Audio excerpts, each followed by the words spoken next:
অস্ট্রেলিয়ার হয়ে খেলা সত্ত্বেও জশ ইংলিশের জন্ম ছিল ইংল্যান্ডে।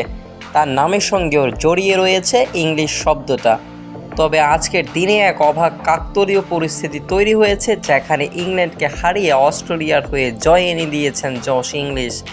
চ্যাম্পিয়ন্স ট্রফির রোমাঞ্চকর এক ম্যাচে অস্ট্রেলিয়াকে জিতিয়ে এখন তিনি ক্রিকেট বিশ্বে আলোচনার কেন্দ্রবিন্দুতে। ইংল্যান্ডের ইয়র্কশায়ারে জন্ম নেওয়া ইংলিশ প্রথম 14 বছর জীবন কাটিয়েছে ইংল্যান্ডেই। ইয়র্কশায়ারে হয়ে যুব দলের সদস্য হিসেবে খেলেছেন তিনি, কিন্তু 15 বছর বয়সে অস্ট্রেলিয়াতে পরিবার সহ চলে আসেন এবং অস্ট্রেলিয়া জাতীয় দলে খেলার সুযোগ পেয়ে যান। চ্যাম্পিয়ন্স ট্রফিতে এবার অস্ট্রেলিয়া হয়ে ইংল্যান্ডের বিরুদ্ধে মাঠে নামেন তিনি। 86 বলে 120 রানে এক দুর্দান্ত ইনিংস খেলে অস্ট্রেলিয়াকে এনে দেন স্মরণীয় এক জয়। ইংল্যান্ডের 352 রানের লক্ষ্যটি 15 বল এবং 5 উইকেট হাতে রেখে অস্ট্রেলিয়া পার করে দেয়। ম্যাচ শেষে প্রশ্ন উঠেছে, জশ ইংলিশের ইংলিশ পাসপোর্ট কি এখনও আছে? এই প্রশ্নের উত্তর ম্যাচ পরবর্তী পুরস্কার বিতরণী অনুষ্ঠানে অস্ট্রেলিয়ার অধিনায়ক স্টিভেন স্মিথ দেন।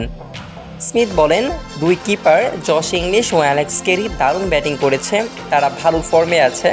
জশ চারিদিকে শট খেলেছে। আমি জানি না জশের এখনও ইংলিশ পাসপোর্ট আছে কিনা, তবে সে কোথাও যাচ্ছে না।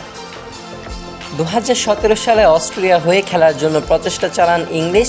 তখন বলেছিলেন যে তিনি এখনও ইংল্যান্ডের সমর্থক, তবে এখন তিনি বলছেন সেই দিনগুলো অনেক আগেই শেষ হয়ে গেছে।